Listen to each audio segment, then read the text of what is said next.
अस्सलाम वालेकुम रहमतुल्लाहि वबरकातुहू। 8 क्लास में हमारा थर्ड लेसन स्टार्ट है, जिसका प्रैक्टिस सेट नंबर 3.1 हमें सॉल्व करना है। लेकिन इससे पहले हम इस चैप्टर से रिलेटेड कुछ बेसिक देखेंगे और इस बेसिक का इस्तेमाल करके हम 3.1 को आसानी के साथ सॉल्व कर सकते हैं।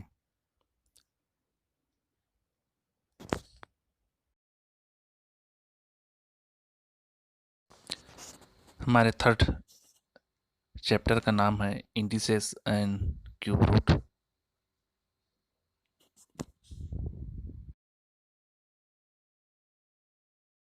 हमें स्लाइड के ऊपर नंबर नज़र आ रहे हैं, जैसे कि लिखा हुआ है 3 और 3 के सर के ऊपर हमें 2 नज़र आ रहे हैं, जिसे हम इस तरह से पढ़ते हैं 3 पावर 2,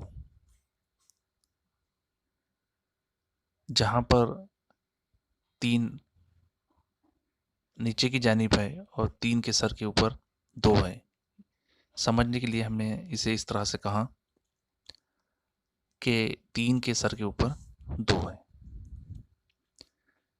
3 जहाँ है उस पोजीशन को, उस जगह को हम बेस कहते हैं,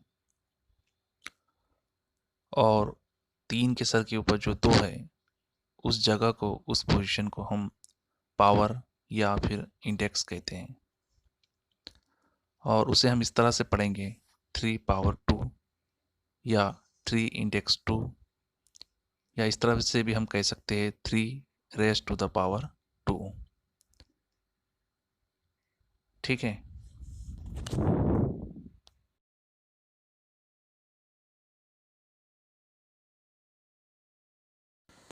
हमने समझा कि बेस किसे कहते हैं, इंडेक्स किसे कहते हैं, है ना। आप लोगों को समझ में आ गया है ना कि हम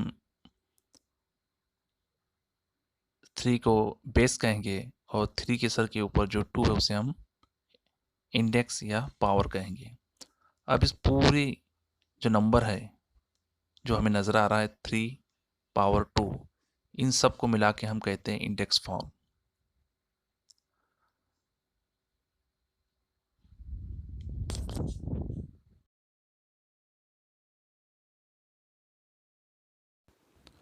अब हम एक एग्जाम्पल सॉल्व करेंगे। सवाल इस तरह से है, express the following number in index form. मतलब ये कि आपको एक वर्ड इक्वेशन दी हुई होंगी और उसे हमें इंडेक्स फॉर्म के अंदर चेंज करना होगा, इंडेक्स फॉर्म के अंदर तब्दील करना होगा। जैसे कि पहला सवाल है 7th रूट ऑफ 13। हमें 13 का 7वां रूट लिखना है, 7वां जज़र लिखना है। तो बहुत आसानी के साथ हम इसे सॉल्व कर सकते हैं। हमें जितना हुआ भी रूट लिखना है, जैसे कि सवाल के अंदर हमें 7वां रूट लिखना है, तो उससे हम 1 के अपॉन में लिखेंगे, 1 के बटे में लिखेंगे। तो सबसे पहले हम आंसर लिखेंगे। अब हमें किसका 7वां रूट लिखना है, 13 का। तो सबसे पहले हम 13 को बेस में लिख देंगे, जैसा कि स्लाइड के ऊपर लिखा हुआ है। हमने 13 को बेस में लिखा। अब 13 के हमें 7वां रूट लिखना है, 7वां जज़र लिखना है।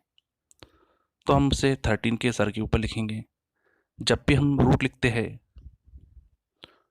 तो उसे हम 1 के अपॉन में लिखते हैं।